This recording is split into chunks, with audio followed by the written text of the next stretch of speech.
as Ethan gets back, we can get going. Otherwise, we should get started.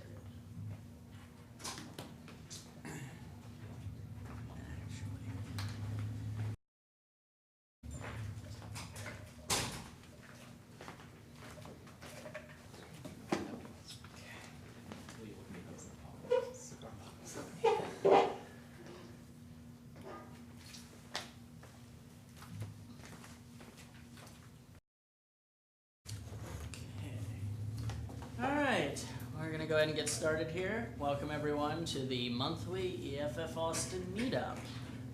For those of you who are first timers, I mean I see a mix of old new faces, but for those of you who are first timers, thanks for coming. If you somehow found yourself here and are like, what is EFF Austin? Well, EFF Austin is a local Austin digital civil liberties group. I don't necessarily want to say we're the most prominent, but there aren't that many, so we're fairly important locally.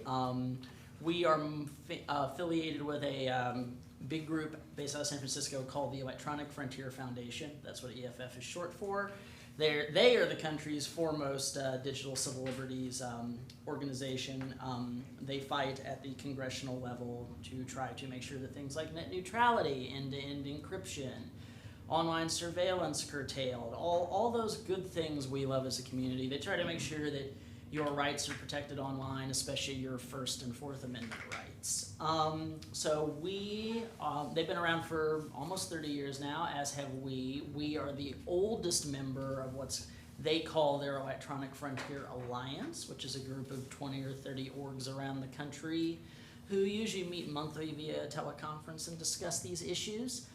So even if you're not local to Austin, there may be opportunities to get involved in these causes where you live.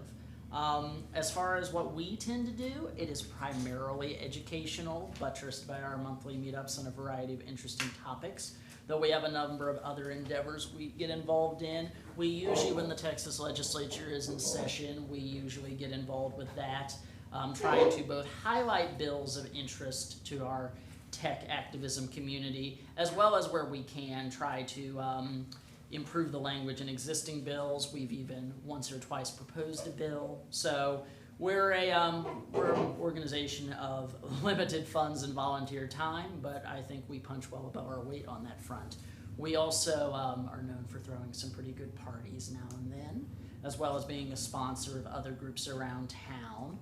And speaking of events of that nature, we both came off a recent South by Southwest party, which also doubled as a fundraiser for EFF. We ended up raising something like $700 for EFF with that, so we're very happy about our community's support there. The next big event that we are working on is, this is not a direct EFF party, but we are one of the main fiscal sponsors of an event called Act Lab 2019, with the heading being Rewilding the Infinite Network, Reboot the Noosphere. So, if those words mean something to you, you're probably already giddy. If they don't, well, look them up and you will be giddy. But that's going to be happening June 28th, 29th at the Vortex Theater here in town.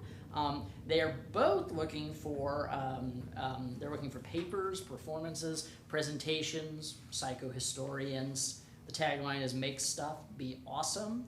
They're currently seeking a proposal deadline of April 15th. They also need fiscal sponsors, and that can include both you as an individual as well as potentially your organization or somebody you're friends with who's an organization. The funds are mainly at this point going, since the venue has been secured, they are mainly going to pay for travel and speaking fees for the keynotes, including culture jammer Mark Derry, the famous NYU professor, and Mistress Harley, the world's first tech dom, as she styles herself. So go to actlab2019.org for more information. Let's see, anything else in the near horizon I need to address? Also, we are always looking for meetup speakers. The next several months are currently open, so if you would like to talk on a topic or know somebody really smart who should talk on a topic for our meetups, get at me. I'm always hungry for speakers. Also, if you want to get involved, we are always hungry both for volunteers and technical and legal advisors, as well as people who want to do the hard, thankless, unpaid work of being a board member. So get to me with that if you want to get more involved. We're always looking for more people. Finally, before I introduce our speaker, I generally try to turn things over to the community for a minute just to see if anybody wants to share any announcements that are of interest or relevance to the local digital civil liberties community. Shameless self-promotion, as I say, is always completely okay. So it can be your personal little whatever. Anybody want to share anything with the group before we get going? Cool. All right. Let's get this show underway. So, our speaker this month is Ethan Gregory Dodge. Ethan is a cybersecurity engineer. He is also an activist in the arena of using technology to empower transparency. This ultimately kind of converged with that. He was raised Mormon, but a few years ago he basically is now what he calls a secular Mormon, but it still culturally very much informs who he is. And it led him to initially get involved with MormonLeaks.io, where it allowed him to bring his background and his love of transparency to fruition. He's also co-founded the Truth and Transparency Foundation. It's a nonprofit newsroom dedicated to promoting transparency and exposing corruption within religious institutions. So specifically, that's part of why I thought it'd be very good to have Ethan give us a talk about his work with Faith Leaks, Mormon Leaks, and the Truth and Transparency Foundation, because transparency is an issue of vital importance in all large organizations of a certain size. And the orgs that probably get the most attention in this way are tech companies and political organizations / governments. So we certainly all know about things like, the Snowden leaks and whatnot. We also are well aware of leaks of things like Project Dragonfly and Google.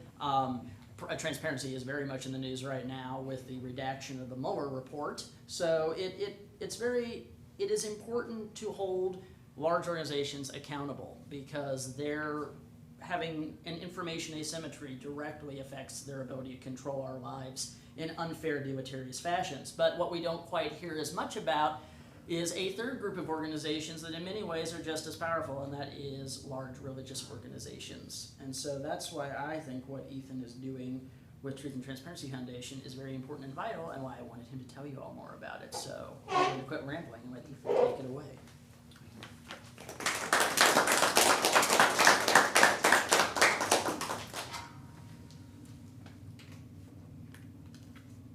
Awesome. Cool. Thanks, Kevin. And thanks everyone for being here. So I just put some stickers on my business card right there on that table if y'all want to come after and grab some, or come talk to me, whatever. I've got 1,000 of those stickers, so you can take a bunch of them if you want. They just got here today and I'm pretty stoked about them. So anyway, I'm super stoked about this because I usually give a version of this talk in front of like post-religious individuals. And as Kevin said, I'm a huge advocate of transparency and privacy and digital, and your digital rights online. I'm a huge supporter of the EFF. I have given a variation of this talk a couple times at DEF CON Sky Talks, if y'all are familiar with that. I still kind of took the religious angle with that because they loved it, right? So this time I'm not really going to take the religious angle to it, and I'm going to concentrate specifically on stuff that I think y'all will be interested in hearing. That said, I'm happy to go into some of that aspect if y'all have questions. I have about 45 minutes to an hour prepared, and then we could leave the rest open for questions. I'm also totally fine taking questions throughout the presentation. Like I prefer it to be more of a discussion than anything, right? So don't be afraid to raise your hand or yell at me or whatever. Right? Although an asterisk, I will say that to everyone, is that in the interest of hearing from the entire room, if you do ask a question, keep it not too long and ask one question and wait till some other people ask questions before you speak again. Yeah, cool. So before I get started, any questions? Okay, let's dive in. Okay, so Kevin already gave me an introduction. Like he said, I was born and raised Mormon. I'm a digital forensics professional, transparency advocate, the co-founder of the Truth and Transparency Foundation. We're going to get into exactly what we do here in a second. I'm a craft beer enthusiast, which is a new part of my life since leaving the Mormon church. So I left the church just over 3 years ago now. Spent the first 25 years of my life in the heart of Happy Valley, Utah, right? Served the Mormon mission in Guatemala. Got married in the Mormon temple. I was as Mormon can be, right? Then I had a faith crisis. But like I said, I'm not really here to talk about the religious aspects of all that. I recognize this is Texas. There's probably a lot of religious people in the room, and that's fine. I don't have a problem with that whatsoever. What I do take beef with is when religious organizations and institutions censor their members and aren't as fully transparent as they should be.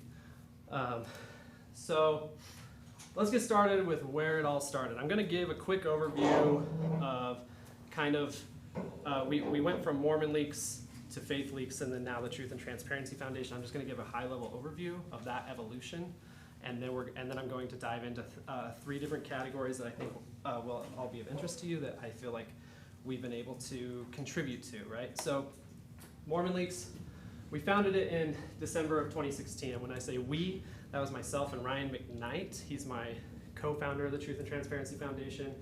And there was also a handful of other volunteers that are no longer with the project. We've had a handful of people come and go throughout the whole, 2.5 years now that we've been doing this. But Ryan and I are the only ones that have really stayed on the whole time. And the reason why it started is because Ryan was super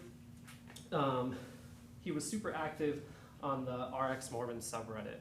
If you aren't familiar with that, and you want to know about ex-Mormonism or just Mormonism in general, I highly recommend it. Also recommend the ex-JW subreddit, or just any of the ex-post-religious subreddits. They're pretty fascinating. Anyway, so he had been releasing a bunch of documents on the ex-Mormon subreddit, and I'm going to get into the nitty-gritty details of this, but it kind of got it to the point where it was obvious that we needed that a site needed to exist, and that releasing these on Reddit was no longer going to be scalable, right? Because it's hard to find the links, right? Stuff like that. Like I said, I'll get into that here in a second.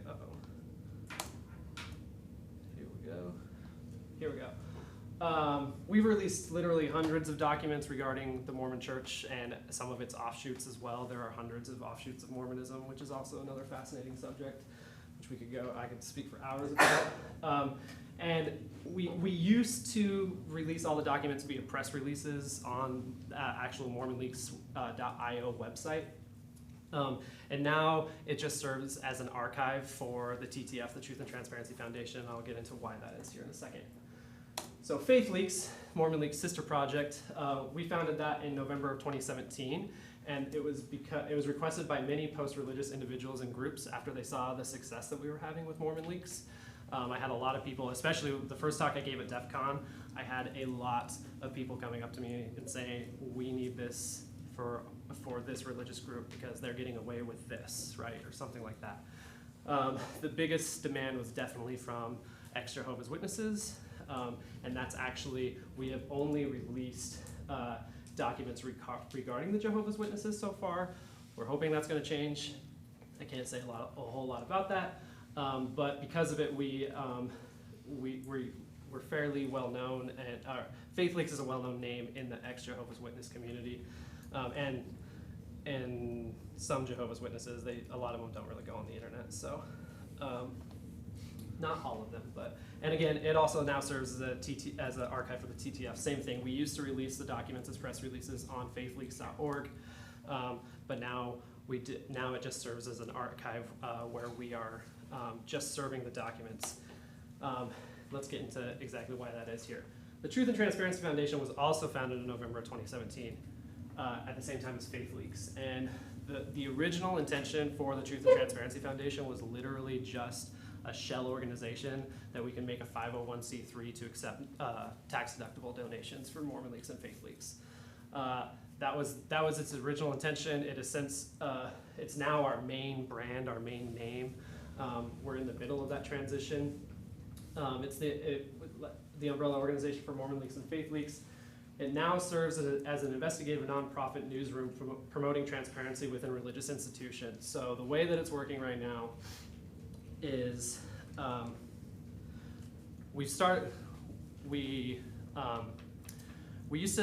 we would put the documents out there on Faith Leaks and Mormon Leaks, and our press releases were like extremely vanilla. Like they would just say, this is what this document is, this is what it says, and go look at it yourself, right? And then we would we wouldn't do like, and these are its implications, and this is why it's interesting because this leader of the Mormon Church said this, or this JW said this, or whatever, right? We wouldn't do any of that. We would let the public and the media do that for themselves. That got a little frustrating over time because some people weren't making the same connections that we were. We would go on a lot of like podcasts in both of these communities, in the ex-Mormon and ex-Jehovah's Witness community, and we would kind of editorialize a bit there, but it wasn't exactly what we wanted. So this year in 2019, we decided, you know what, let's start releasing stories, investigative stories. Let's do the journalist work rather than the source work, right? We used to be sources for a bunch of other media outlets that would then go and write about the documents that we were releasing. Now we are actually the ones reporting on the documents that we're releasing first, right? And then if other organizations, other newsrooms then want to write stories about that and do their own investigative work based on what we've already accomplished, they can, right? We started doing that in January 2019, and we still host,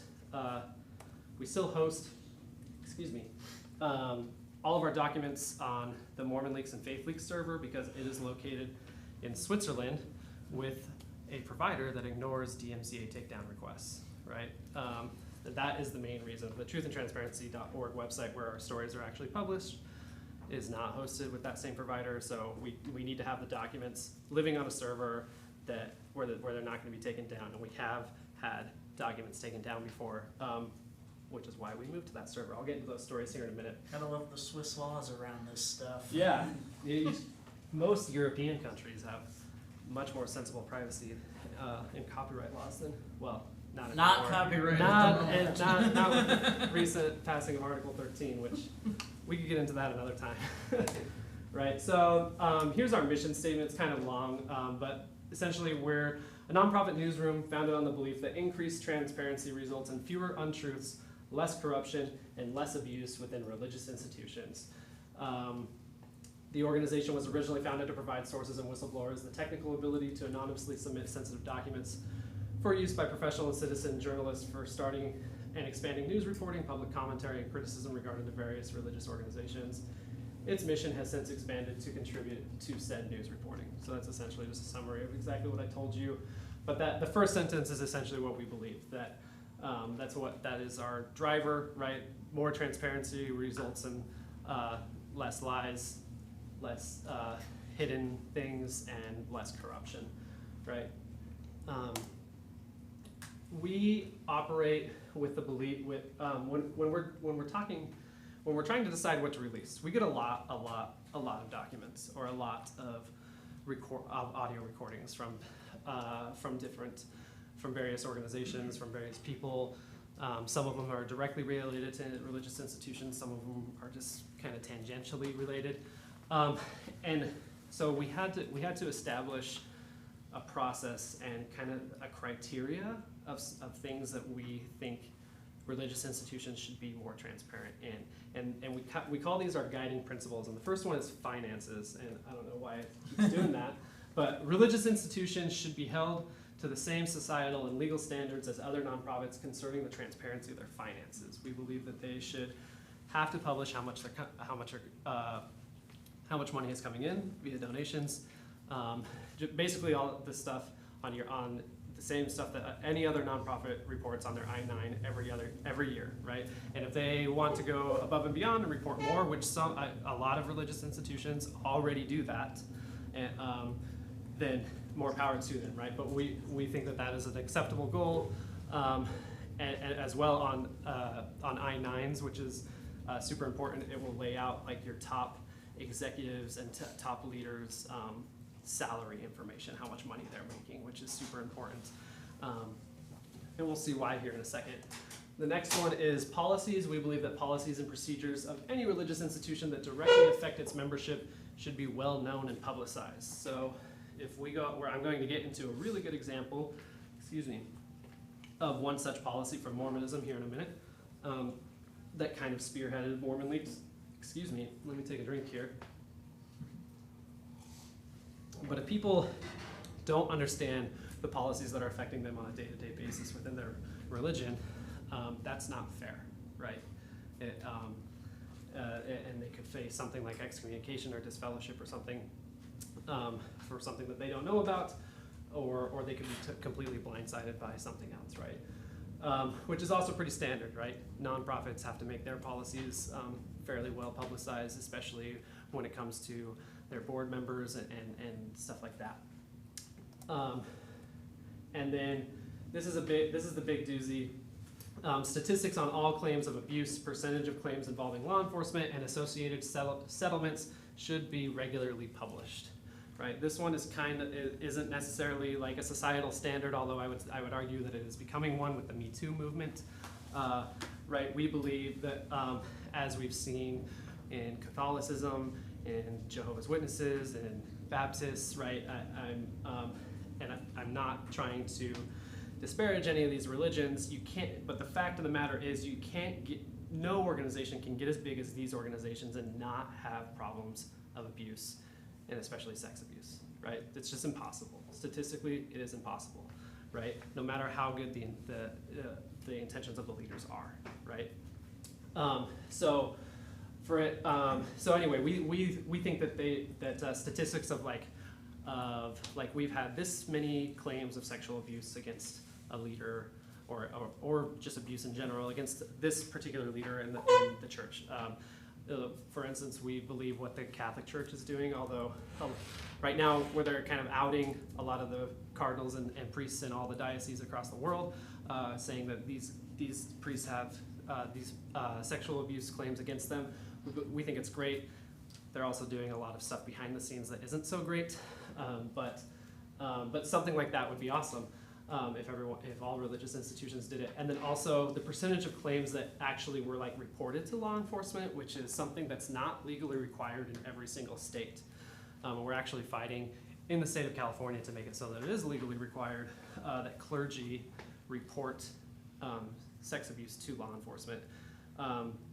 In Texas, everybody, I don't know if y'all are familiar with the term mandated reporters, but a mandated reporter in terms of child abuse and neglect is somebody that absolutely has to report any suspicion of child abuse or neglect if they hear of it, right? Even if it's an attorney, they need, if they are listed as a mandated reporter in their state's laws, they need to break attorney-client privilege and report it.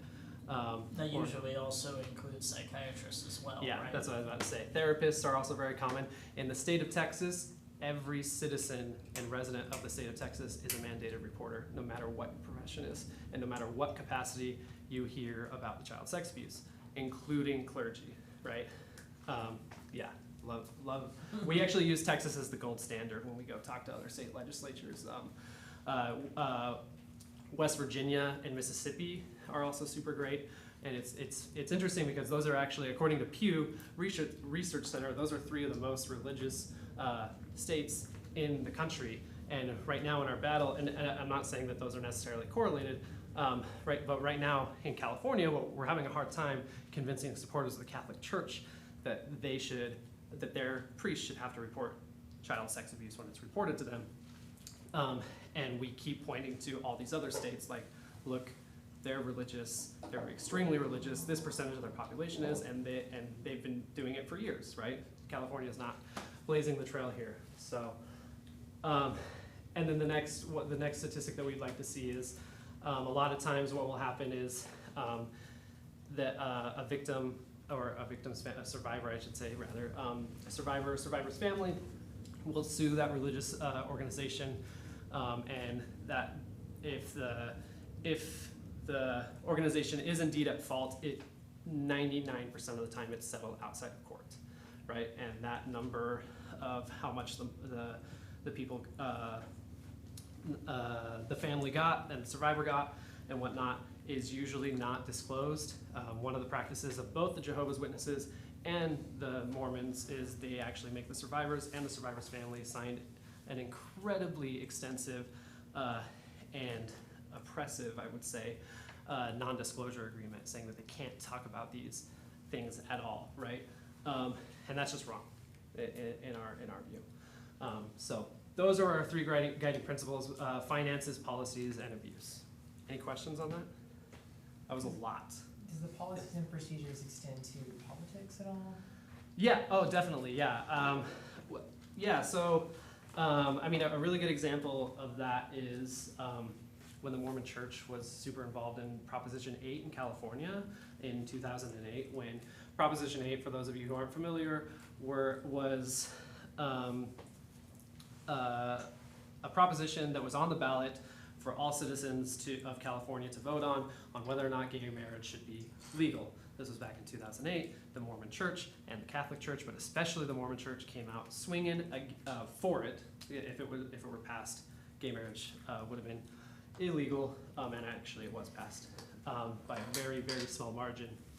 And the Mormon Church spent a lot of money to get that passed.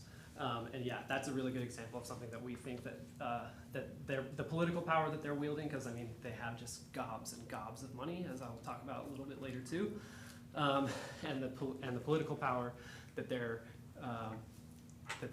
getting from that money absolutely should be more transparent. And I guess on that front, sort of alluding to that, you talk about, you advocate for that they should be held to the same societal and legal standards as other nonprofits concerning the transparency of their finances. Does that extend to that they should be held to the same tax structures? So we haven't taken a hard stance on tax because we think that right there is a huge hurdle to get. If you're asking me personally, I definitely think religious institutions should be taxed, and I believe my co-founder would say the same thing. But our organization, we haven't necessarily said it. I'm sure you'd get the urbanists on board just for look at all these churches downtown. yeah. So yeah. Any other questions concerning those guiding principles, like we call them? Nope. All right. Have you all heard of Secure Drop? Yeah, I saw a couple. Okay. So Secure Drop is an open source whistleblower submission system that media organizations can use to securely accept documents from and communicate with anonymous sources. It was originally created by the late and great Aaron Swartz and is currently managed by the Freedom of the Press Foundation. How many of y'all are familiar with the Freedom of the Press Foundation? They're awesome. Their work is amazing. Y'all should check them out. This is the main thing that they do. They have a full team. It's probably 7 or 8 developers at this point working full-time on Secure Drop to maintain its code, make sure it's secure. And what gave us kind of a leg up was, well, this is kind of where I came into the story, right?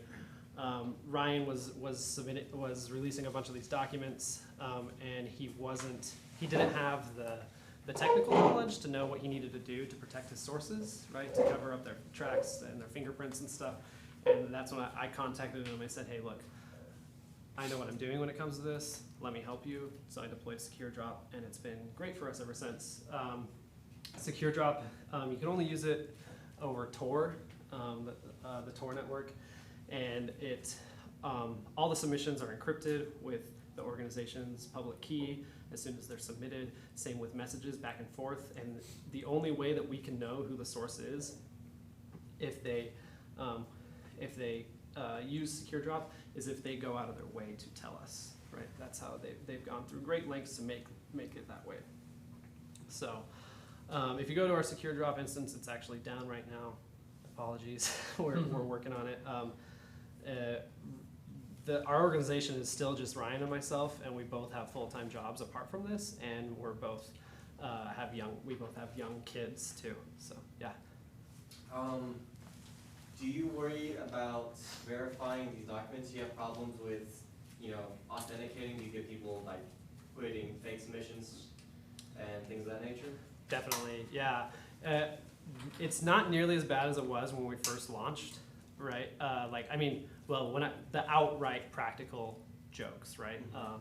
Like somebody, when we first, like within the first 24 hours of me standing up the secure drop instance, we got so many just like obnoxious submissions from angry people that were like, why are you even doing this? And like somebody like submitted a PDF of the Book of Mormon and wanted us to read it, right? And, which is just ironic because both Ryan and myself are like extremely familiar with that book because we were both Mormon missionaries, right?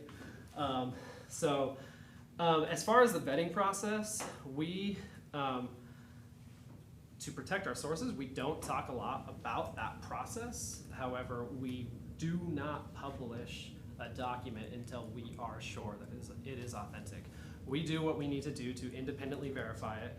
And this is kind of where we kind of bash heads with other not bash heads, that's the wrong word. A lot of other traditional journalists disagree with us here on how we do this. They believe that you need to absolutely vet the source, make sure that the source is reliable, make sure that they don't have anything in their past, right, that can discredit them, stuff like that. And I completely and totally understand why they need to do that and why they believe they need to do that. And we do it too if we can and if the source will allow us, right? However, if we can independently verify the authenticity of a document by other means and be reasonably sure that it's authentic, then why do we need to worry about this person's credibility, right? If we can verify its authenticity through other means. That's kind of how we roll. And that's kind of how it's been an ongoing debate ever since WikiLeaks got up and running, right? It's always been an age-old debate within journalism, but WikiLeaks is really what kind of it's been a lot. It's been at the forefront of the media industry since then.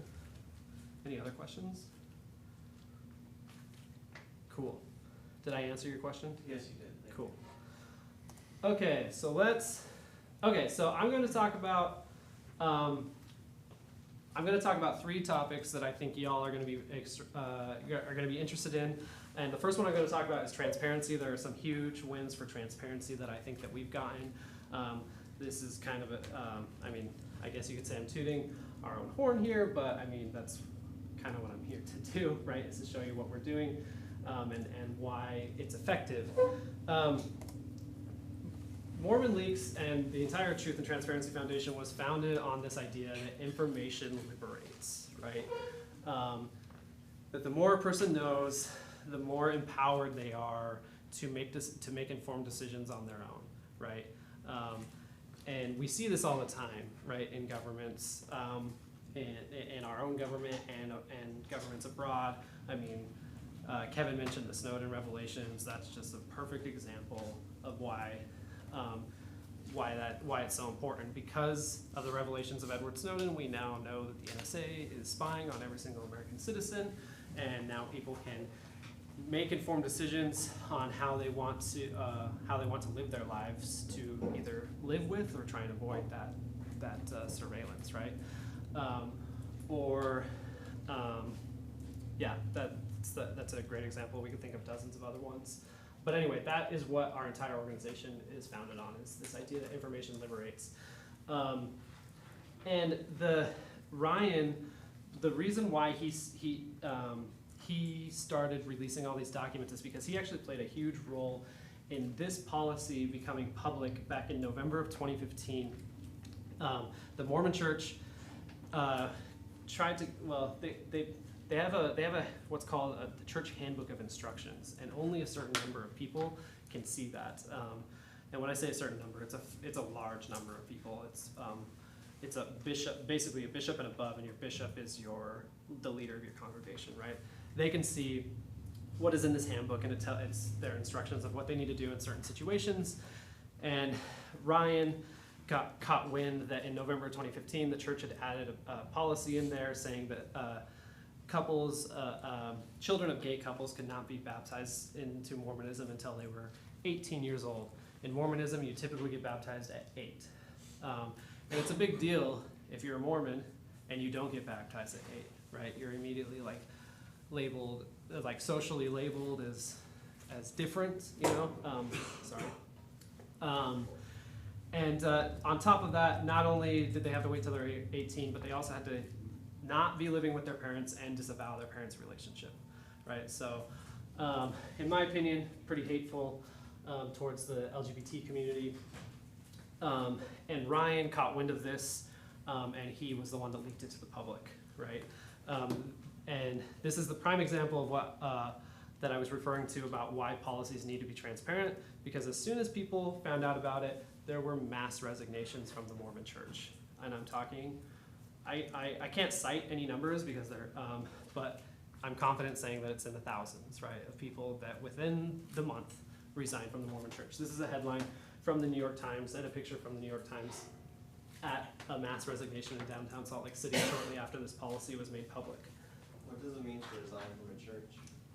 That is a great question, and in Mormonism, Mormonism is kind of weird in that regard, because as soon as you are either baptized or born into the Mormon Church, you have a record of in their database that you at one point were associated with them, whether or not you were baptized, right?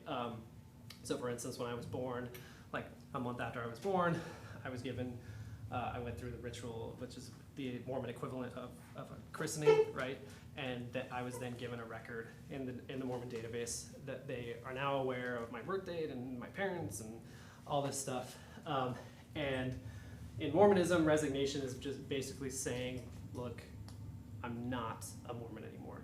Like, put it in your database. It is not striking your record from their database, which is ironic and which has interesting implications for GDPR, if you're all familiar with that law, which we could get into a little bit later. So I have resigned from the Mormon Church, but they still have all the information that they had about me.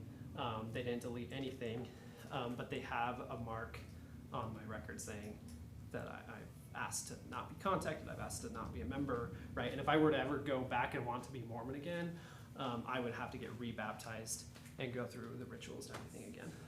So that's what it means in Mormonism. I'm not sure who asked that question, I didn't see, but did that answer your question?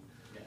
Yeah, so, and then it's fairly similar within the Jehovah's Witnesses. I mean, a lot of other religions, you just stop going, right? They're not nearly as intense about record keeping as the Mormons are. But yeah, so a lot of people were like, I don't want to be associated with this anymore because of this hateful LGBT policy, and so they resigned. And that is a prime example of why these policies need to be made public. Interestingly enough, just this past Thursday, this policy was rescinded, which was super interesting because one, it was a very quick turnaround, right? Like the Mormon Church is usually very slow, and it requires a lot of public pressure for them to change something like this.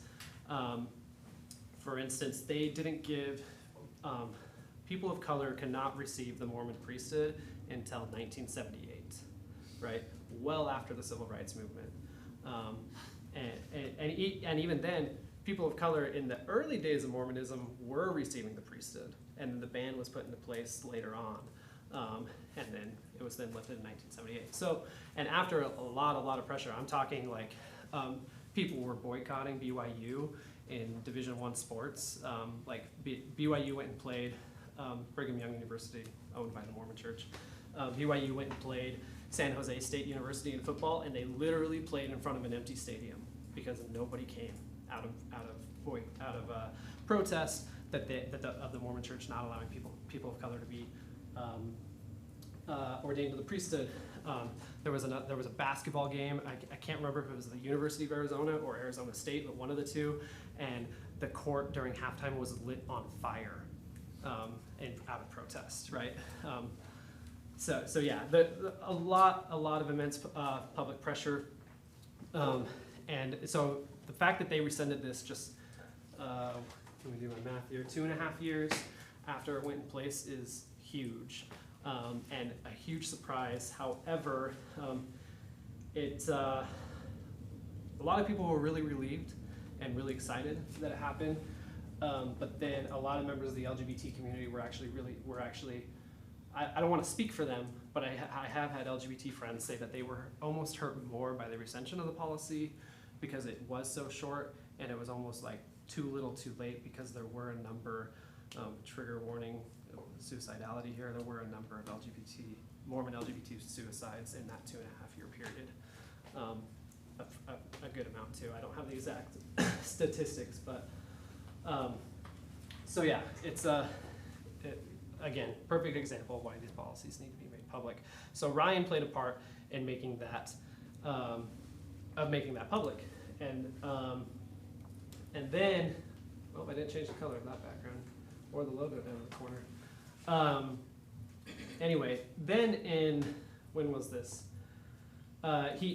Between now and after making the policy public, he then started getting a bunch of documents, and that's when he started putting them up on the ex-Mormon subreddit.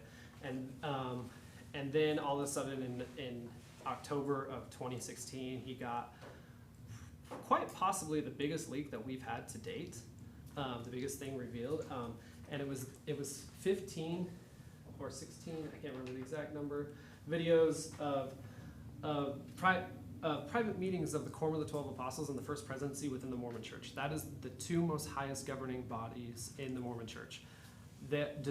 Policies and decisions are not made unless those 15 guys agree on it unanimously, right? One of them has the power to completely derail a policy, right? Or something, right? And a lot of them were super boring, right? There were some interesting implications. The biggest one, and this is actually, the New York Times picked up on it because of this one, Senator Gordon H. Smith, a Republican from Oregon, who was also Mormon. He was there kind of giving them like a debrief of his time in office. He had just finished a term, and he was not, I don't know if he ran for re-election, but he was not doing a second term. And he was basically saying that they would do, that his office was, the entire 6 years did pretty much exactly what the Mormon Church told them to do. And he even referenced like one time where he was going to have to vote on a policy, and he didn't know what to vote, and his office was literally like at a standstill, that I think that's the word that he uses, waiting for the Mormon Church to call to weigh in on how he should vote. And then he also said that this is huge right here, he voted in favor of the Iraq War partly because he believed it could open the region for Mormon missionaries, right? Which is not the reason that you should be voting to go to war. Like, I don't care who you are, right, in my humble opinion. So that went viral. There was also one which was super ironic, where they were talking about WikiLeaks, and if WikiLeaks itself or a WikiLeaks style site could potentially embarrass the church, and it was incredibly ironic that we released it. I wasn't involved at this time, but and Ryan he put these up on YouTube, and the YouTube account was called Mormon Leaks, right? And so it's just super ironic that they were here speculating whether or not they could be affected by an organization like WikiLeaks, and here they were. It had been done. So this is where I came in. These videos were released. I heard how he came in contact with the source, and I was like, oh, you're doing it wrong. You could easily get caught, right? So let me help you. And then and that was in October 2016, and December 2016 is when we launched the actual dedicated website. And the secure drop instance, right? Any questions? Yeah. Well, I was curious, does what y'all do, does that overlap with what WikiLeaks does? I'm sorry, say that again? Does what you do overlap with what WikiLeaks does? Yeah, I mean, so WikiLeaks, before we were ever a thing, they did release a lot of documents, not a lot, they released a few documents that were confidential from the Mormon Church, right? They released a shit ton of documents from Scientology. If you don't know that story, you should go check it out. That's a big part of the reason why Anonymous targeted Scientology for so long. was because of documents that WikiLeaks released. So yeah, I mean, definitely, we've never been in direct contact with WikiLeaks, but they have like retweeted us a couple times, right? And those are always our tweets that go the most viral. So we appreciate the help when they do that, right? So they obviously, like, in some degree support us, but we are in no way associated with them whatsoever. Does that answer your question? And I'm intrigued that this has not been I mean, admittedly it was reported in the New York Times, but I'm actually intrigued this was not a bigger scandal, because you literally got a former U.S. Senator admitting I was basically a puppet of a shadowy cabal. So I find it interesting that I actually had not heard about this till just now. Yeah, no, it was a big deal, and Ryan, like, because the New York Times did like a whole profile on Ryan after he released these videos, and then they did a couple articles on the videos themselves, right? So yeah, it was a big deal, and it's actually the only time we've been in the New York Times. Did So. any... That happened in October? October 2016. That was kind of poor timing, though, huh? A lot of stuff going on. Oh, you're right, very Yeah. poor timing. That's probably maybe why I didn't hear about it. Yeah. I mean, did any legal repercussions or reform come as a result of this revelation? Because it seems like if you want to function in democracy, you'd go, that's very, very bad. Not that I'm aware of. It was from what I understand, it was a big deal in Oregon because where this guy's from, because I mean maybe like 0.2 of his constituents are Mormon, right? And he was literally taking marching orders from the Mormon Church. It would have been very different if he was from Utah. In my opinion, I would still argue that it's immoral what he was doing if he was from Utah, but you could make the case. You can make the case at least he's representing Exactly. his constituents. Exactly. Yeah. Until you just said that, I assumed that this had to be a Utah priest, because that's where I assume, as far as I know, that's where they hold power. Why would a senator from Oregon care so much about the Mormon churches? He's Mormon himself. Okay. Yeah. This was like this was well after the 2012 election, but if you'll remember back to the 2012 election when Romney was one of the nominees, he's a devout Mormon, as far as I know anyway. He hasn't said otherwise. And he's now a senator from Utah. He's now a senator from Utah, right? And there was a big question of whether or not he would take marching orders from the Mormon Church, right? I don't know the guy, so I can't say whether or not he would. But this was a very interesting thing to come out And that's just an 4 old years need, later. right? Because even Kennedy had that hanging. Oh yeah. Well, even before Yeah, Kennedy, when Al Smith ran, he was the first big Catholic who ran.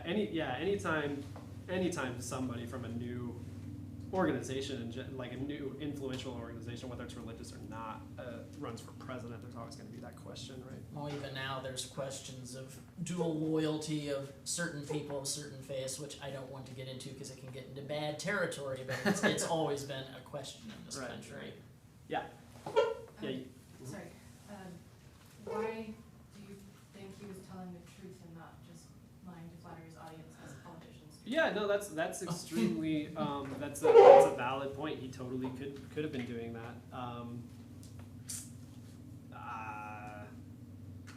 I'd have to go back. I've read the article a number of times. I'd have to go back and see if he responded to the New York Times request for comment, because at the time Ryan just put these out there without contacting anybody for a request for comment. That wasn't a practice that we started doing until about a year ago. I mean, if the New York Times definitely, I can guarantee you they reached out for comment, and I would imagine that if he was lying or wanted to imply that he would have said it in that comment. It'd be even interesting to go back and read that story. Does that answer your question? Yes, thank you. Any other questions? Cool. So I come in, and then in December, it was December 19th, 2016, that we released, that we launched the site, and we got like way more attention than we were expecting. Like we were on the CNN ticker saying like ex-Mormon starts, at the time we were called Mormon WikiLeaks because there's another website called Mormon Leaks, and I'm not gonna get into that.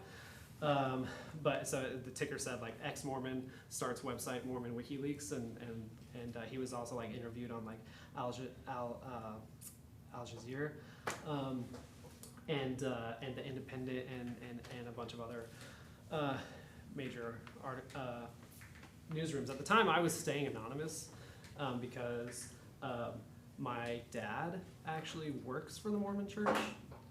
So obviously that's an incredibly huge conflict of interest for him. And so at the time, I was anonymous and going under a pseudonym.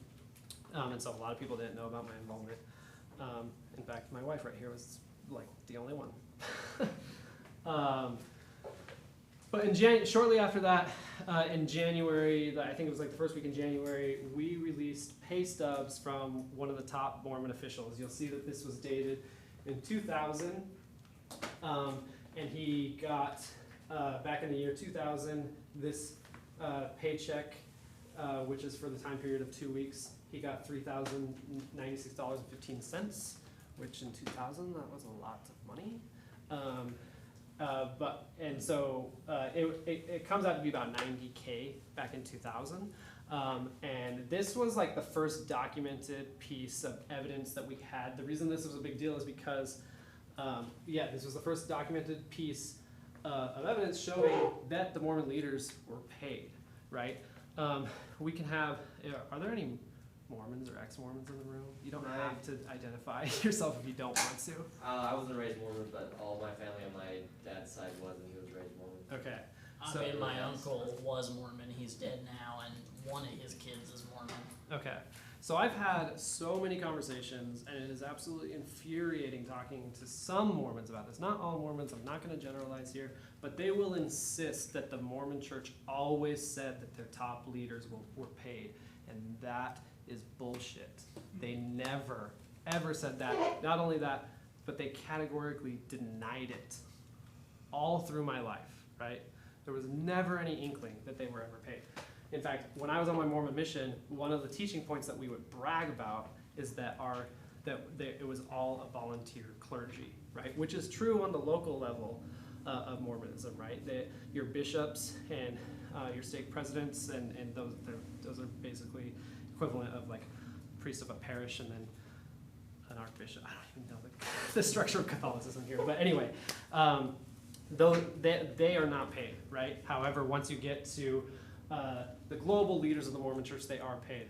The same day that we released this, we also released a memo, and I should have put a screenshot of it here, but we also released a much more recent memo from 2014 from another Mormon leader who's a little bit lower than this guy. This guy is Henry B. Eyring, and he's actually, at the time, he was a member of the Quorum of the 12 Apostles. Now he's a member of the First Presidency, and he's number 3 in command of the church, if you could call it that. Like I said, all 15 guys have to vote unanimously, so they essentially hold equal power. He's now extremely high up. But we got a memo that was addressed to another leader of the Mormon Church in 2014, and he was a member of what's called the Quorum of the 70, and basically the 70 are your equivalent to like your cardinals, right? It's not a straight across translation but it's a good comparison. And the memo told him that his living allowance was being raised from $114,400 to like $124,000, right? Or I think I just botched those numbers, but the final number was definitely $124,000, and that was in 2014. So the same day we released these pay stubs, we released that memo, and it was really cool because the church actually came out with a statement that same day and said, jumping the gun here, I thought I included this article. The church came out with a statement that day and said that all general authorities, which general authorities are the Mormon leaders from the 70 up, so the guy that had this memo, the guy who received this memo and up, that they're all paid the same amount of money. And that was huge for the church to recognize, one, that they were even paid, and how much they were paid. Essentially confirming, well, they didn't confirm, they didn't say, yes, that is how much they were paid. They just said, yes, they're paid, and they're all paid the same amount of money, right? But our document, I stand by it, it's authentic. 5 years have passed since that memo was written. A lot of people speculate that they're now making, if you just account for cost of living, they're now making around 135. I don't like to speculate like that. I'm good with saying that they make $124,000, which is a shit ton of money in Utah, right? So. I'm curious, back when they claimed that even the leaders were all volunteer, how were the leaders supposedly supporting themselves? Did they have fake day jobs they were supposedly getting paid from? No, so before I answer that, let me somewhat retract what I just said. It's a shit ton of money in Utah. It's true, it is a lot of money in Utah. However, if they were doing the same amount of work for a corporation, this is a true, a lot of Mormons will come back and with this rebuttal, and this is absolutely true, so I gotta give them credit. If they were doing the same amount of work that they do for a corporation, that they do for the Mormon church, they would be getting paid at least that much, right? Well, it's not grossly huge for the head of a large nonprofit. That's not really the issue. It's the Right. hypocrisy. Exactly, it's the issue for of hiding it. Now remind me your question. How did they claim the leaders weren't getting paid? Did Oh, they yeah. have cover story day jobs? No, so a lot of them, not all of them, and this is like I used to aspire, like a totally vulnerable moment here. I used to aspire to be a general authority, like that's how Mormon I was, and a lot of them were in lucrative business careers beforehand, and the belief was, and the assumption rather, was that they were living off of their retirement savings, right? Like the current president of the Mormon Church is a former heart surgeon, right? Made a good amount of money. This guy was in higher education, Henry B. Eyring. He was president of BYU Idaho, or BYU, some university that the church owns. And then Dallin H. Oaks, another one was an attorney, another one was like a world-renowned nuclear physicist, stuff like that, right? Would they ever get any criticism that essentially church leadership was only available to the super wealthy and somebody from a poor background could never aspire to lead the church? Yeah, definitely. They still get that criticism. And it's changing. It's definitely changing, but only to some extent. And to be honest with you, we may never know like to how much that has changed because they're so opaque about those kind of things. You've had your hand up for a while. Oh, you sure? Yeah, you covered. Okay, cool. Any other questions? Yeah. This might be a better like towards the end question, but I'm kind of curious, at what point did you decide, what was the straw that broke your back that made you say, I'm gonna throw away all of my culture and everything that I was ever raised on because this needs to be discussed? Yeah, I'll touch on that just really quick. And I'd be happy to talk to you about it more in depth after.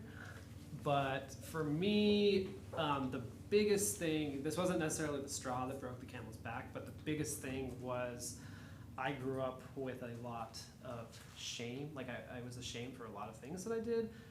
And I was like, I was a good kid, right? I was a good kid.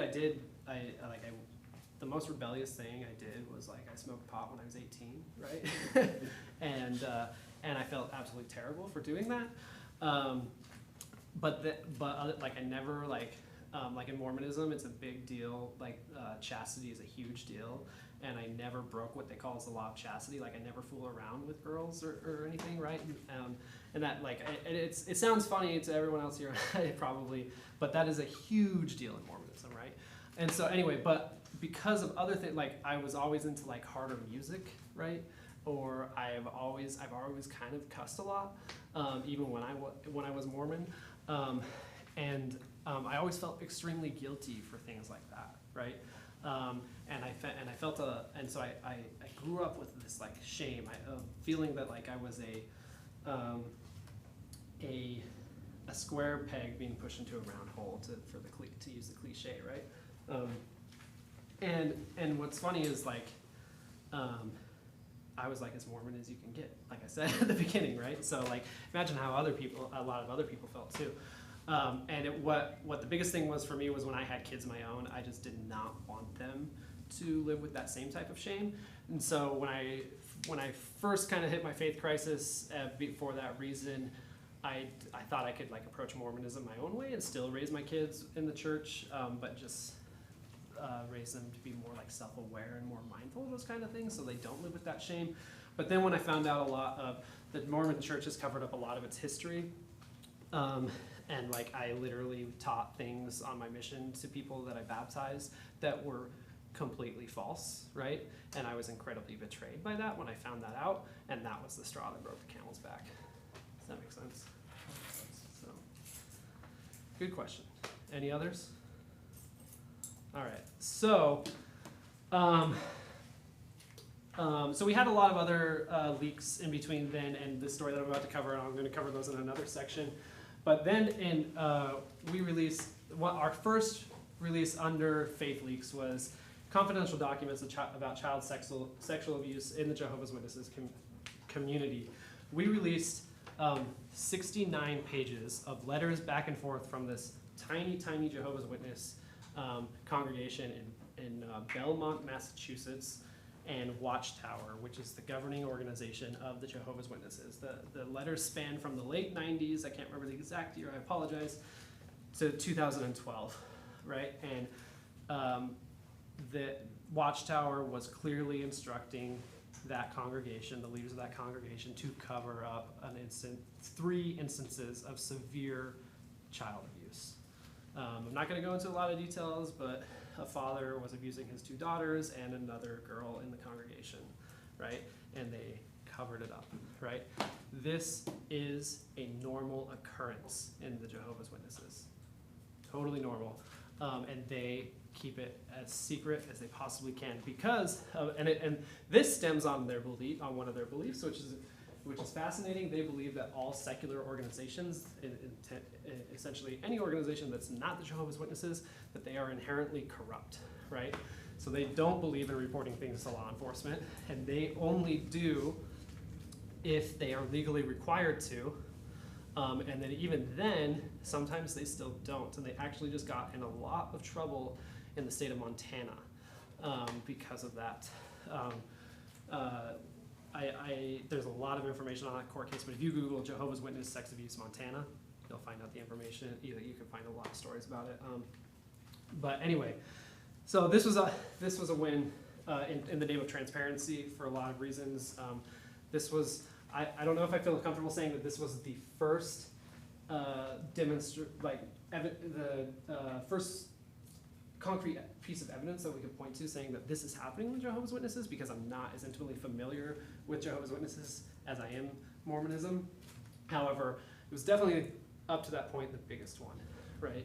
And that was the first thing that we released under the name Faith Leaks. Any questions there? Yeah.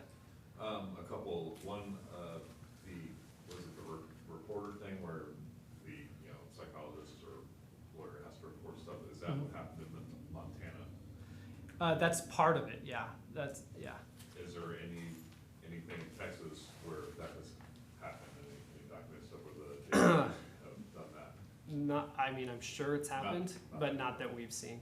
Not that And then in the Massachusetts case, was it kind of like the Catholic Church where they shuffled people around, or was it?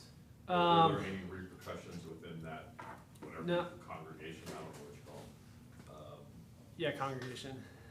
For the abuser, or was it just? Yeah, so this particular abuser, so this is typically what happens in Jehovah's Witnesses. If you're lucky, the abuser will be disfellowshipped for a short amount of time, which means they can't participate in what's going on at the church, or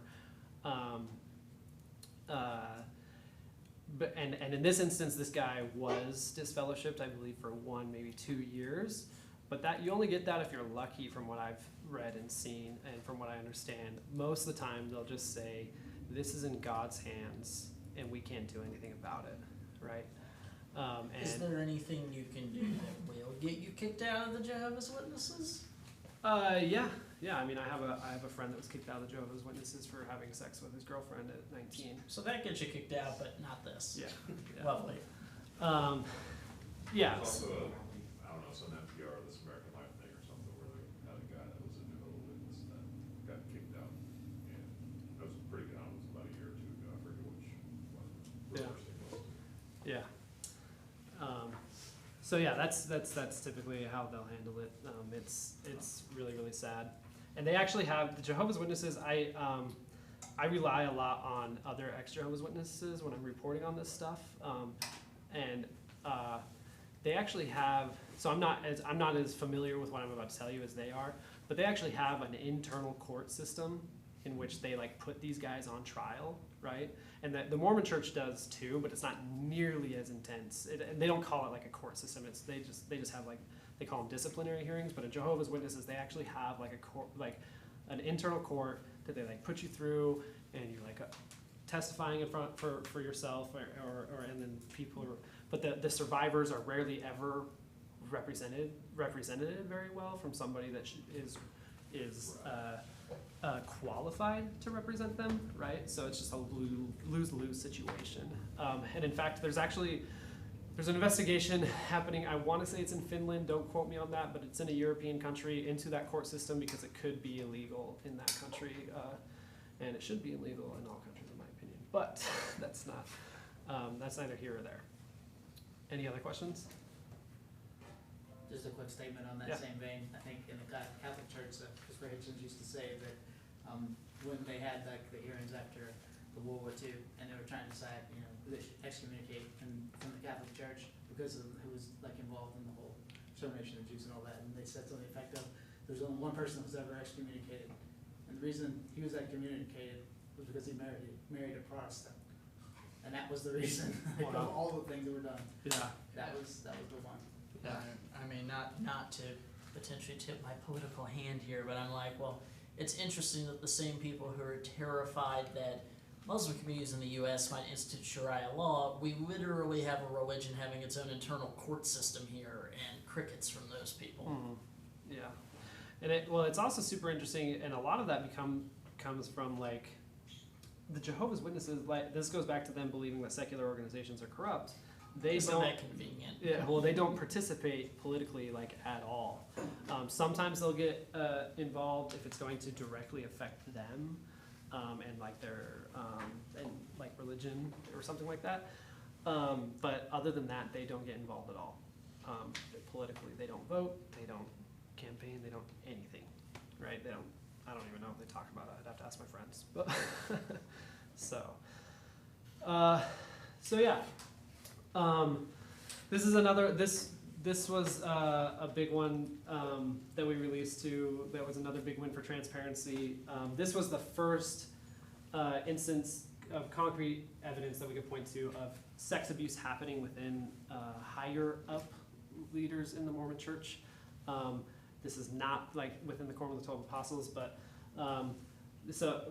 Mormon Links releases audio of former Mormon mission president admitting to inappropriate interactions with women. A mission president is typically a middle-aged guy who is put in charge of all of the missionaries in a given region of the world, right? So I served my mission in Guatemala City, and my mission president, he was like in his 60s, and there were 300 of us missionaries, and he was responsible for all of us, right? And he was like the head of us, and then he had a hierarchy within the mission, but all of that hierarchy were missionaries themselves, right? So there's like, he had like assistants to the presidents, then leaders upon leaders upon leaders, and those were all missionaries, right? But he is the head honcho in the mission, and we released a tape of an abuse survivor confronting her abuser, this mission president. In the tape, she says that while she was in the Missionary Training Center, or the MTC, which is where the Mormon Church sends their missionaries to learn how to teach the gospel, and if they're going to learn a second language, learn that language. They send them there for, when I was on my mission, I was there for 9 weeks. Now it's like 4 weeks, they've reduced it significantly. But anyway, the guy who was the mission president while this survivor was there evidently raped her. And she confronted him about it. And recorded the conversation. In the conversation, he does not admit to having raped her, and he actually says that he doesn't remember that incident, but he does admit to molesting other women in that tape. And so, like I said, this was the first. It was always suspected, and like I said, it's just statistically impossible once an organization gets so big and so powerful, whether it's corporate or religious or whatever the hell it is. It's statistically impossible that this kind of stuff is not going to happen. It's just a sad reality.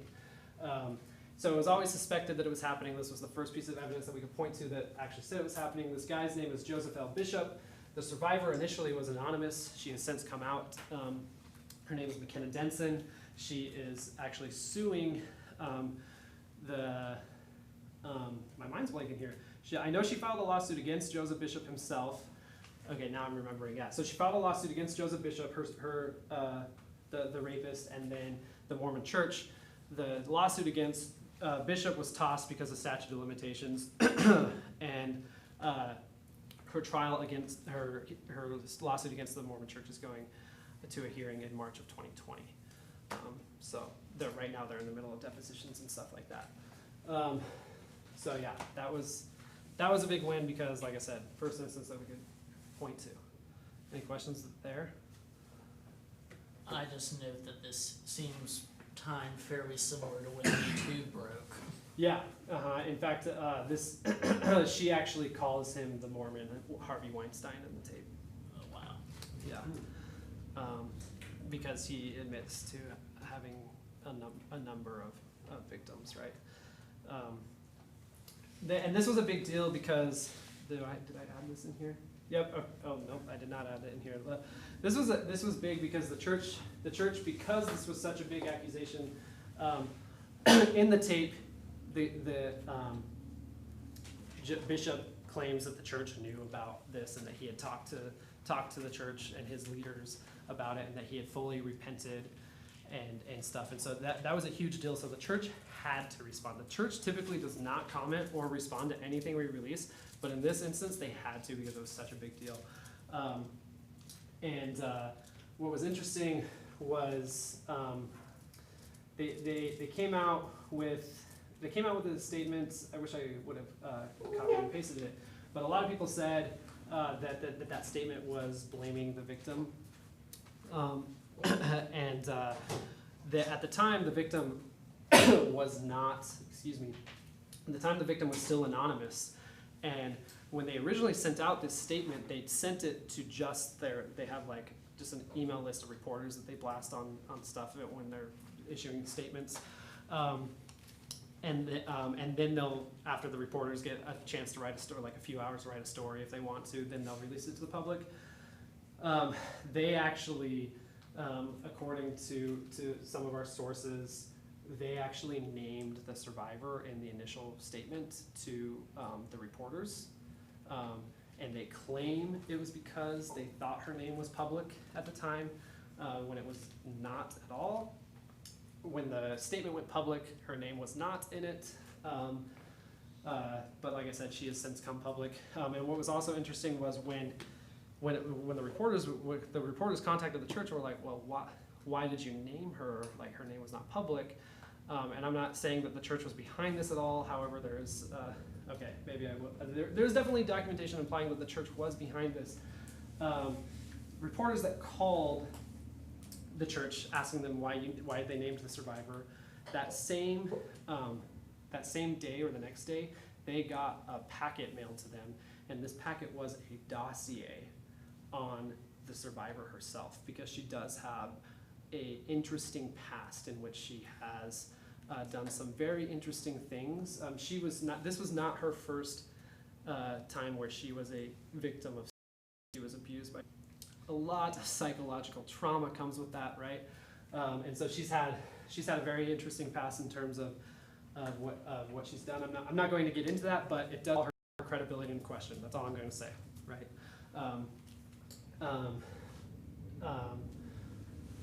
Excuse me. And the church, despite the fact that he admitted to what he did, right, and despite the fact that definitely their attorney that compiled this dossier in attempt to discredit this survivor, right? Which was interesting and a shame.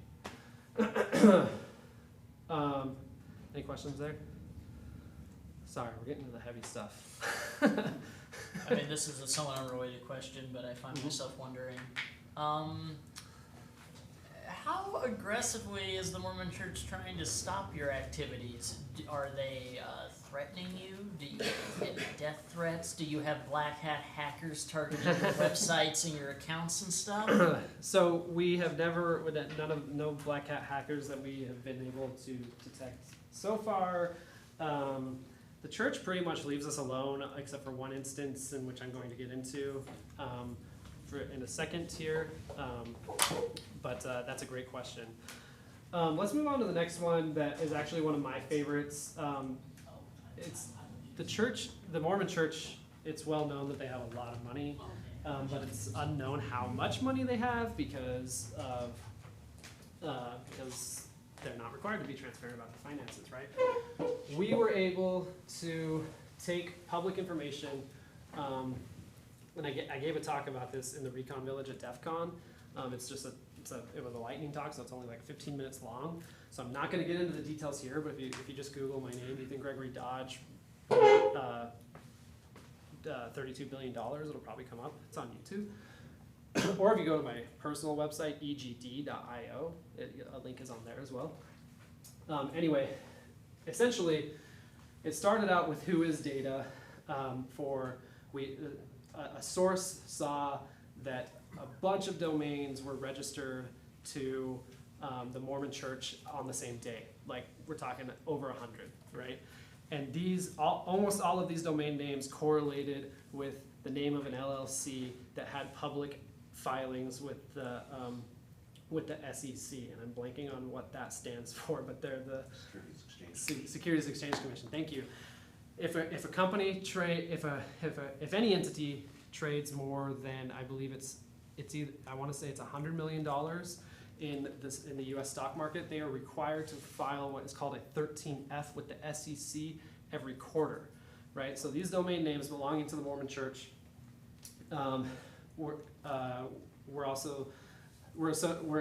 just happen to be the same names of 13 LLCs that had 13F filings.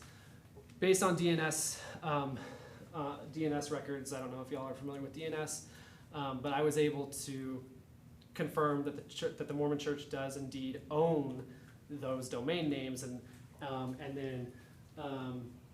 that between those 13 LLCs, collectively they have over $32 billion in the U.S. stock market. Beyond the DNS records, we actually were on the 13F. Each entity has to record what a manager, I think it's called like a business manager or something like that. And each one of that, we have an internal employee directory that was leaked to us that we've never publicly released, and we never will publicly release, but we did use it in this situation. Each one of the business managers listed on these 13Fs were also employees in that internal directory that we had. And we actually called them up and asked them to confirm or deny if they were involved with these LLCs, and one of them confirmed. And that's all we needed. But now, does the church own own and control those $32 billion? You can make an argument that it's likely, but they are definitely connected to it without a shadow of a doubt. $32 billion in the U.S. stock market. That's one of my favorite things that we've ever released, and it was completely public information except for that one phone call that we had to make. Is this structure, however shady that they've constructed here, is it legal? Yes. And I take it would not be legal if the Mormon Church directly owned all this stuff. Hence, or do they just not want it to be known? No, it would be illegal for them to directly own it. They would just have to file the 13. It's just that they don't want people to know they own all this stuff. Yeah, they definitely can make that argument. They're evading $32 billion worth of taxes, essentially, or the taxes of $32 billion. No, they're definitely paying taxes on that. Okay. Yeah, those LLCs are definitely still paying taxes on that. Good. Yeah. You said that the reporting requirements have to do with trading a certain amount of certain value of currency on the stock market. Why not expand the number of companies so as to structure the investment so that it would be below the reporting threshold? That's a great question, and I wouldn't be surprised if that's what they've done. Like I said, they have to file them every quarter. More than a quarter has passed since we broke this story, and we've been meaning to go back and look. We just, like I said, we do this in our free time, so we haven't had the time. But it would be, I suspect that is probably what they've done, something like that. Out of curiosity, do you know what maybe you already said it, what the threshold of reporting is? I believe it's $100 million. So if it actually, you're quite large if you need to report report, basically. Yeah. You need to be that big before you even start thinking about, oh, I'll hide it by splitting Right. it into multiple companies. Well, and one of these 13 companies, actually, the most recent 13F that they had to file was actually from like 2017 or something like that. And we suspect that they're still actively trading, but they have just still dipped below the $100 million. Yeah. From my understanding, churches are tax sheltered. Properties that any religious institution owns are like sheltered from taxes. Does that extend to investments? No, so these investments definitely are taxed, and I'm not an attorney, so don't quote me on this, but I would be shocked if that was the case. Just because they have so much power to be trading that would be an incredible amount of money that the government was missing out on, right? But again, don't quote me on that. Yeah. So it's interesting to me. Your work is really more about educating people that all large institutions. One, there's a shitload of money involved, right? This is $32 billion. Actually, they have more money than that. Oh yeah. A lot Well, more money. this isn't even thing. touching their real estate. This is just Right. what they have in the stock market that we know of. So the stuff. Oh, people get paid to do stuff. That doesn't really surprise me, other than the hypocrisy, right? But the secrecy is all. And every large organization does the same thing. Something bad happens, your reputation is more important than the integrity of like doing the right thing. Yeah. Always, right? Yeah. So this is just human shit. This is not even about churches. Yeah, would It's totally just human 100% agree with you. Yeah, these problems are not unique to religion in the slightest. Other Right? than they are more concerned about their reputation. Yeah, potentially. they're more, and then if we want, like I said, I didn't want to get into the religious discussion, but we could talk about like the, for instance, like in the Mormon Church, if you don't pay tithing, you're not going to heaven, right? But you're paying tithing to an entity that may be worth $32 billion. Do they really need your money, right? You could start getting into those arguments. I don't want to tonight. I'd be happy In to general, at the you bar down the say street. most organizations aren't run by saints, but in your case, it's the Latter-day Saints. So they're actually all supposed to be saints. Right. But it's not working out, Yeah. Yeah. like all human stuff. So. It doesn't work out. Yeah, no, great point. Yeah, okay, let's move on here. This was another one dealing with sex abuse. Curtin McConkie is a law firm out of Salt Lake City that the church uses almost exclusively, definitely not exclusively. And we actually got our hands on some attorney work product, which if there are any attorneys in the room, they'll be very familiar with that. And basically what it is it's internal communications between attorneys, and what this document did was summarize investigations into sex abuse claims that had been mounted against the Mormon Church, right? And in one of these, it was revealed that there was a missionary who was out in what the Mormons call the mission field, so he was out on his mission, and his home state was a mandatory reporting state, right? Where clergy would be required to report child abuse, and he had sexted his girlfriend before leaving on his mission, and he admitted it to his mission president because he felt guilty about it. Now, obviously, we don't know the details, if it was consensual or not. I have no idea, right? But the point is, they straight up admitted in this document that they were hesitant to send him home, which would be protocol in Mormonism. If a missionary admits to doing something like that, you would send them home, right? But they were hesitant to do so because then they would be required to report it to law enforcement, right? So, put the fact aside that, yeah, okay, maybe it was consensual sexting, whatever, I'll give you that. But the fact that they were hesitant to send him home because they knew they'd have to report it, which is the example that we almost always point to when we're talking to other lawmakers. Like, look, here's an instance of a church actively saying, no, we're not going to do this because then we'd have to report it, right? We're going to essentially cover up this abuse. This is another small win for abuse that we released emails of an internal investigation. It was an email thread of a bunch of higher up Mormon leaders detailing an investigation that they were doing of another. Let's see, what's called a patriarch in the Mormon Church, and then he was also a temple president, which is a fairly kind of on the same level as mission president that I was talking about earlier. Somebody claimed that he had abused her, and then we released the emails detailing their internal investigation about it. So not going to go into a lot of detail there because we're kind of running out of time. Wow, I put a lot in here. So this is now we're getting into the stuff that we've released since January 2019. This is probably the most significant thing that we've released on the Truth and Transparency website.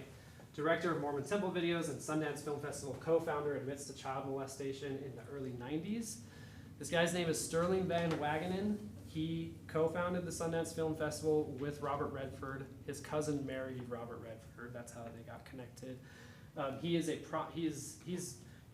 of his films has won an Academy Award, so he's a legitimate filmmaker. He's very good at what he does. The director of the Mormon Temple Videos.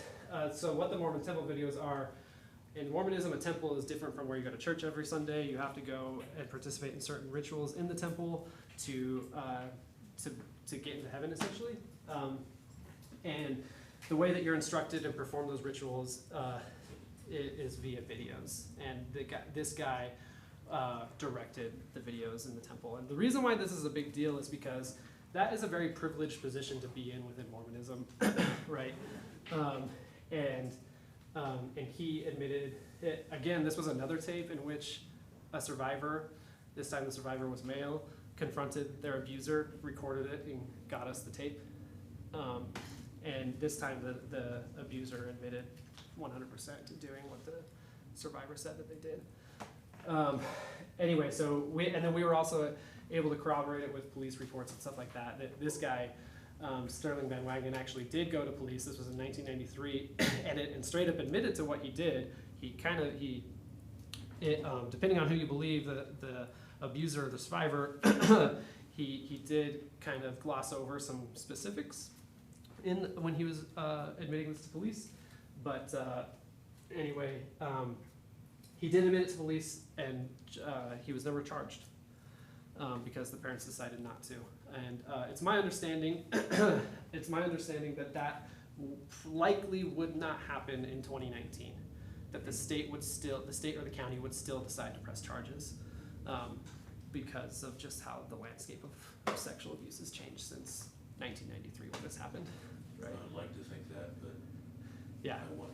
I wonder. I wonder too. I've been told we consult with several attorneys that prosecute sex abusers, and they've said that they would be shocked if the county if like a county prosecutor or state prosecutor didn't go through with pressing charges in that situation, but you never know, right? So, any questions there? This one we leaked the highest up manual only available to like a small handful of leaders within Jehovah's Witnesses. The reason why this was a big deal is because they, in this particular version, they come out with a new one every 6 months, and in this particular version, they were told to, they were instructing the elders, which are the leaders of every Jehovah's Witness congregation, to advise survivors of sex abuse that they have the right to go to law enforcement. That is different from encouraging it. They are not encouraging them to go to law enforcement. They are only telling them that they have the right to do so.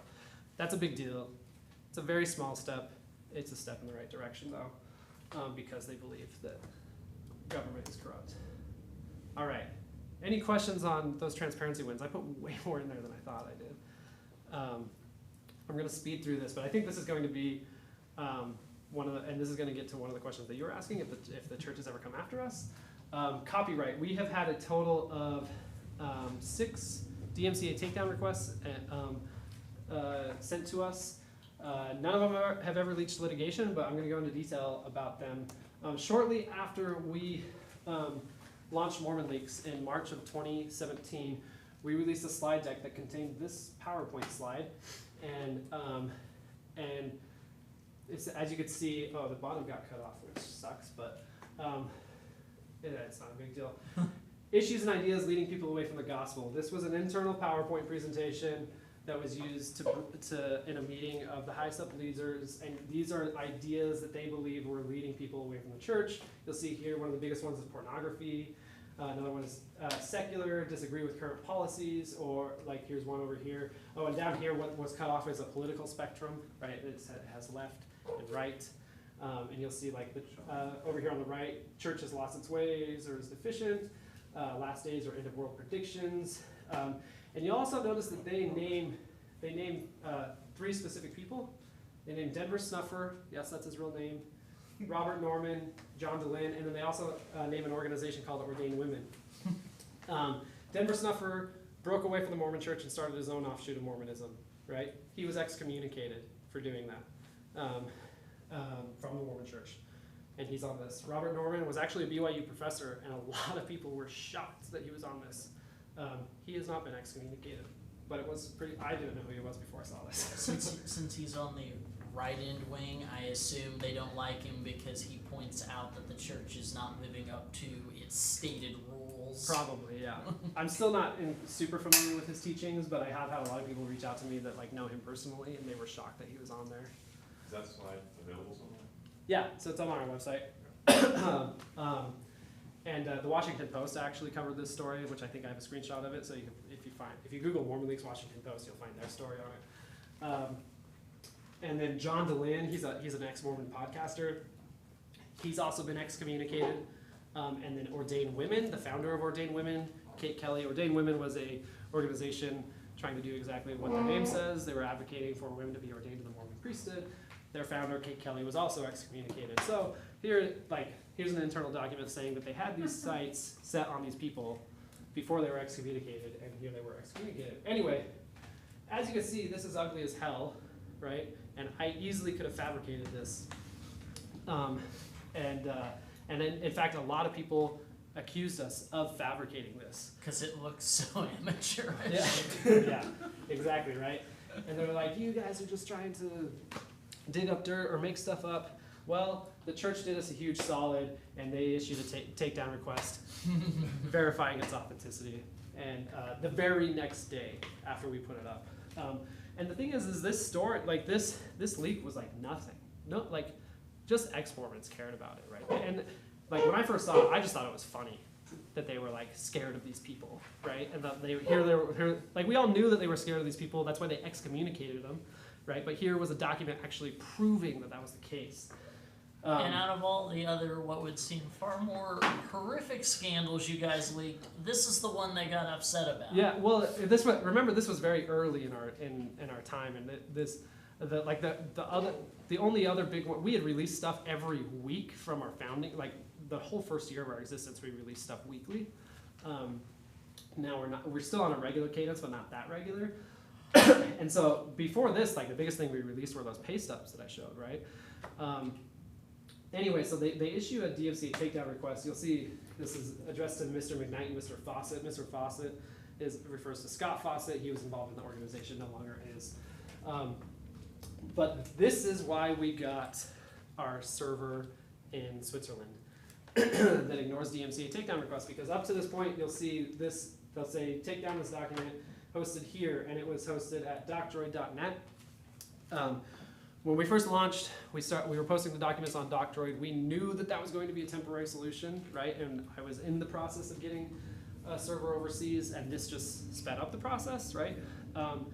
So they contacted DocDroid, and DocDroid took it down, right? And so within 24 hours of us publishing it, that document was gone. And so anyway, we were like, well, shit, what do we do? And everyone was like, okay, so what is Mormon Leaks going to do? This was kind of like the time that, this is like, we were tested on like our commitment to transparency here, because Mormon Church, as we saw, has billions of dollars, has really good legal teams, right? We actually were super fortunate. We got in contact with this guy named Mark Rondasa. Anybody familiar with Rondasa in this room? Okay, if you're not, you should be. Did you raise your hand, yes? No. Okay, no. He's, I will say, he's a good guy. He's a little eccentric. But he's one of the most renowned First Amendment attorneys in the country. He's actually... Write his name on a board up here? Yeah.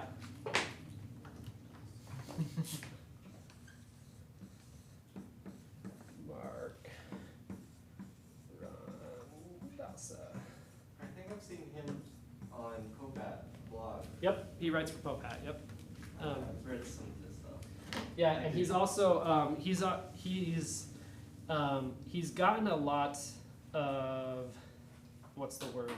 He's gotten a lot of attention, negative attention lately, because he's actually Alex Jones' attorney in his fight against PayPal and other social media companies for censoring him. So he's basically getting the same heat that the ACLU got back in the 70s when they defended the Nazis marching. Yeah, and he's defended neo-Nazis before for their right to free speech. So he's Right. he's a free speech absolutist essentially. Exactly. He doesn't pick sides. Whoever you are, he wants you to talk. Exactly.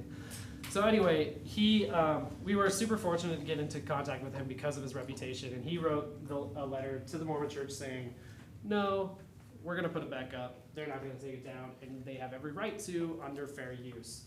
I'll just read you this really quick. This law firm has the privilege of serving as counsel to Mormon leaks, and your DMCA notice was forwarded to us for a response. You sent this DMCA notice to remove a PowerPoint presentation from the internet. That PowerPoint presentation discussed some of the LDS Church's inner workings and public relations strategies. My client obtained this document lawfully and had a right to distribute it in its capacity as a journalistic resource devoted to discussing facts about the LDS Church. Even if my client, this is a different paragraph, I'm jumping and choosing excerpts here. Even if my client were to never lay eyes or fingers upon it again, it would still be disseminated worldwide. You tried to blow out a single candle, but in the process you knocked it over into a field of dried leaves. You may have extinguished that initial flame, however your attempted censorship simply caused the document to be further reproduced and redistributed, that even a hypothetical, he's an atheist, and he gets pretty blasphemous right here, just FYI. Even a hypothetical divine being could not possibly undo the dissemination. Burn.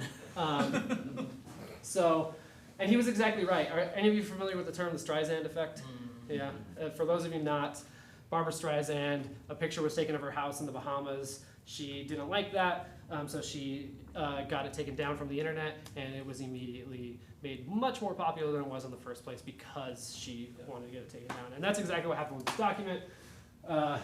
This is the headline from the Washington Post. I should have included their logo so you believe me, but it is.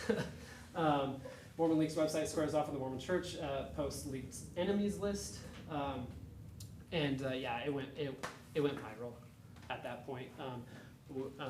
And like I said, it was this ugly little PowerPoint that we easily could have fabricated, right? So that is the only time the church has ever come after us. And since then, we haven't heard back. Maybe they actually learned their lesson about trying to stamp things off the internet.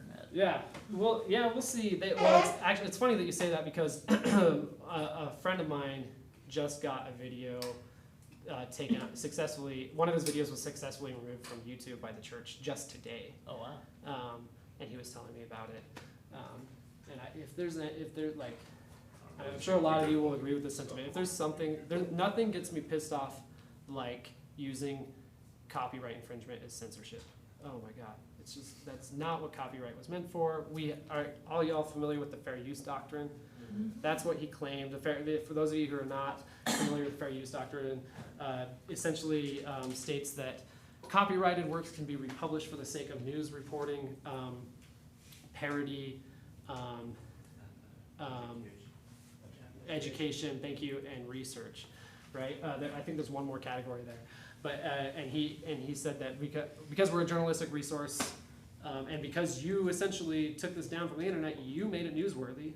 So we're definitely covered. Anyway, yeah. Is that a YouTube thing? There's all sorts of people upset. You know, there's artists who have their own stuff removed when someone else makes a copyright claim on them. Is that YouTube failing at the DMCA thing? Yeah. More than, I mean, there's a lot of things wrong with the DMCA, right? With the Digital Millennium Copyright Act, for those not familiar. There's a lot of things wrong with it. How many of you were at the EFF party where Cory Doctorow was talking about Article 13? It was awesome. He hit it out of the park with that speech, and he blamed YouTube for a lot of what's going on, and I tend to agree with him in that regard. You say YouTube or YouTube? YouTube, the band. No, just kidding. YouTube. Yeah. They actually do have a copyright thing, right? They were tied into the extension of the No, I mean, YouTube does have a system called Content ID. It cost $1 bazillion to develop. Nobody else could afford it. It's still awful. Flags stuff it shouldn't, misses stuff it should, and it's easily abusable where anybody can troll the thing and say, hey, this is my thing, and there's no appeals process. So it's terrible. Another case of AI not working the way. Yeah.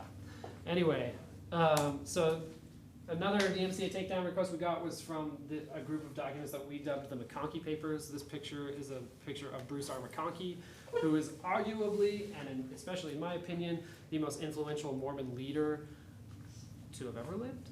Right? Even more than Brigham Young? Okay. Yeah, or Joseph Smith. Okay. Right. Excluding Brigham Young, Joseph Smith. Excluding the Modern guys who Mormonism. founded the whole thing. In modern Mormonism, he is by far, in my opinion, the most influential leader. He wrote a book called Mormon Doctrine, and that was not sanctioned by the church, but it was viewed as official Mormon doctrine for a very long time. And in that, he made a lot of very bigoted statements and a lot of bigotry and prejudice that is deeply rooted within the Mormon church comes from his teachings. Anyway, we got a database of his complete works, including unpublished works. And this was absolutely fascinating. There was nothing controversial in this. I mean, there was some like interesting religious things that the church definitely wouldn't agree with now, right?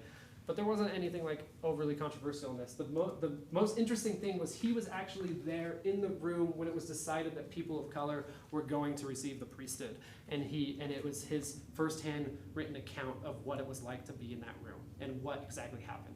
Right? We haven't had an account like that. So historically, this is an amazing document, right? And anyway, there was a total of, oh God, I'm blanking on the numbers because it was so long ago. I believe there was a total of 90 that we released.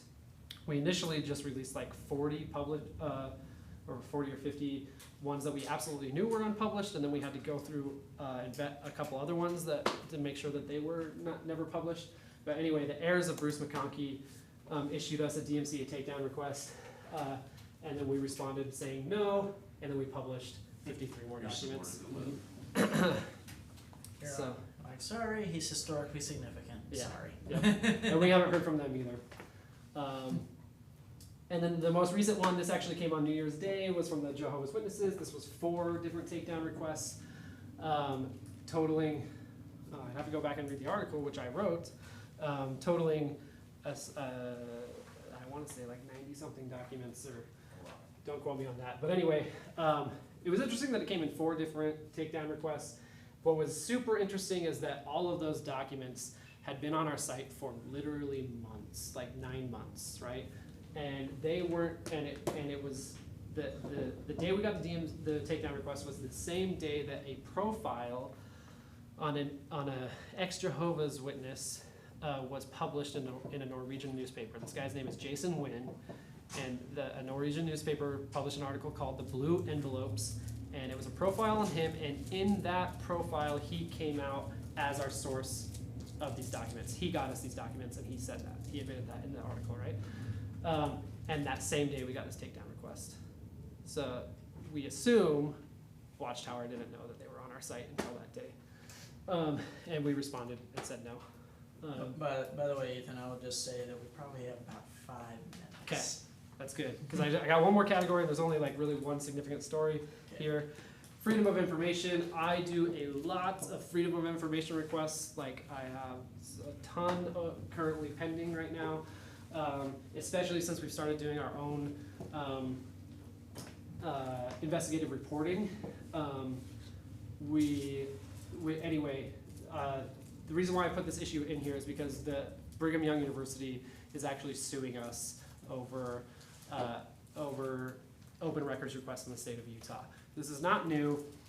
They are in the middle of a lawsuit with the Salt Lake Tribune, which is arguably the most prominent newspaper in the state of Utah, for pretty much the exact same reason.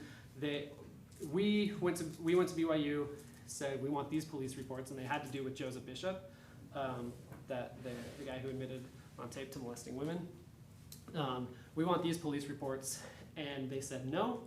that it'll violate his privacy, blah, blah, blah, blah. And then we appealed, and they came back and said no again. And then we appealed to the State Records Committee. That's how it works in the state of Utah.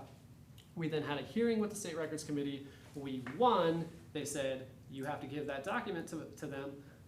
And then 2 days later, we were served with a lawsuit from BYU, and they were also suing the State Records Committee, basically the lawsuit is to overturn the State Records Committee decision, right?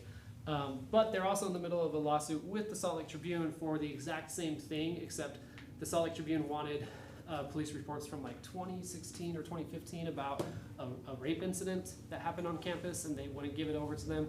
And that court case just last year, the judge came back and said, yes, BYU, you are subject to GRAMA, which is Utah's equivalent of FOIA.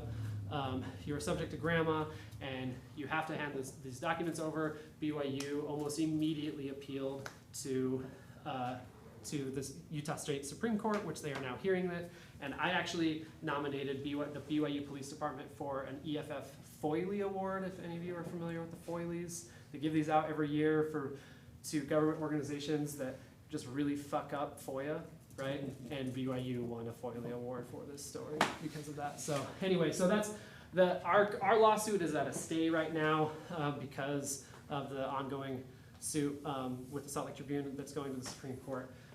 But yeah, follow us if you want updates, and that's all I had. So thank you.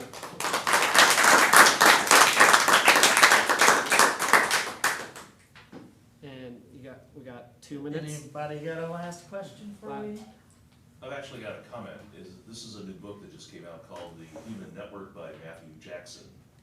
And it talks a lot about how the networks between people work and the connections and the power behind those connections. And that applies to so much of what you're talking about in terms of transparency. Interesting. I'll just check it. The Human Network? Called The Human Network, yep. Definitely have to check it out. Thank you. Thank you for sharing. Is it appropriate to say that you're doing God's work? I'll take it. I do plan on going down. I forgot what the bar is called, but I do plan on going down there. Oh if you yeah, wanna we ask me further we questions. usually meet at Firehouse Hostel Lounge afterwards for drinks. Everybody is welcome to join. We'll all chat more there. If you're at all interested in supporting the Act Lab event, I have brochures of the information here. Also, if you go, as always, we need money, so I can take both your cash and debit card donations. But I'd really just like you to come have a drink with all of us. But thank you all for coming, and I want to give Ethan a big round of applause.